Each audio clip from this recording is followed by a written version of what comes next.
គម្រោងប្រជិកហ្វូណនតេជោមិនមានការប្រែប្រួលទេនិងកំពុងដំណើរការតាមកាលបរិច្ឆេទនៃដំណាក់កាលនីមួយៗតាមផែនការនិងការចាប់ផ្ដើមជីកនៅពេលទឹកស្រកខាងមុខអាចចុងខែវិច្ឆិកា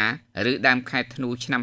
2025ខាងមុខនេះបើតាមការឲ្យដឹងពីលោកផនរឹមអ្នកនាំពាក្យក្រសួងសាធារណការនិងដឹកជញ្ជូននៅថ្ងៃទី22ខែតុលាឆ្នាំ2025ឯកឧត្តមបានបញ្ជាក់ថាបច្ចុប្បន្នគម្រោងប្រជិកហ្វូណនតេជោស្ថិតក្នុងដំណាក់កាលវាស់វែងនិងដោះស្រាយផលប៉ះពាល់របស់ប្រជាពលរដ្ឋការដោះស្រាយផលប៉ះពាល់ត្រូវបានធ្វើឡើងតាមយន្តការដោះស្រាយផលប៉ះពាល់របស់រាជរដ្ឋាភិបាលដឹកនាំដោយក្រសួងសេដ្ឋកិច្ចនិងហិរញ្ញវត្ថុនិងដោយមានការចូលរួមពីមន្ត្រីបច្ចេកទេសក្រសួងសាធារណការនិងដឹកជញ្ជូនអាជ្ញាធរដែនដីនិងប្រជាពលរដ្ឋពេលនេះក្រុមការងារដោះស្រាយផលប៉ះពាល់កំពុងតែធ្វើសកម្មភាពនៅដំណាក់កាលទី2ក្នុងខេត្តកណ្ដាលដោយបានអង្កេតវាស់វែងនិងចងក្រងទិន្នន័យផលប៉ះពាល់លម្អិតលើសំណង់លំនៅឋាននិងដីស្រែនៅស្រុកកោះធំក្រុមការងារបានសម្ភាសនិងផ្តិតមេដាយប្រជាពលរដ្ឋដែលរងផលប៉ះពាល់ទាំងអស់បានរៀបចំវេទិកាសិក្សានិងសម្របសម្រួលជាមួយនឹងប្រជាពលរដ្ឋជាបន្តបន្ទាប់តាមការគ្រោងទុកគម្រោងនេះនឹងបញ្ចប់នៅកំឡុងឆ្នាំ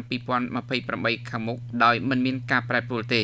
សូមជម្រាបថាគម្រោងប្រជិកហ្វូណនតេជោគឺជាគម្រោងប្រវត្តិសាស្ត្ររបស់កម្ពុជាហើយត្រូវបានចាត់ទុកការបោះជំហានដ៏សំខាន់មួយនេះក្នុងប្រវត្តិសាស្ត្ររបស់កម្ពុជាក្នុងការកែប្រែមុខមាត់កម្ពុជាក្នុងវិស័យនាវាចរណ៍និងការដឹកជញ្ជូនតាមផ្លូវទឹកនិងផ្លូវសមុទ្ររបស់កម្ពុជាផងដែរផ្លូវទឹកប្រវត្តិសាស្ត្រមួយខ្សែនេះឆ្លងកាត់ខេត្តចំនួន4រួមមានខេត្តកណ្ដាលតាកែវកំពតនិងខេត្តកែបហើយត្រូវបានរចនាឡើងសម្រាប់នាវាដែលមានផ្ទុករហូតដល់ទៅ300តោនទៅមកនិងជិះគ្នាបានដោយសុវត្ថិភាព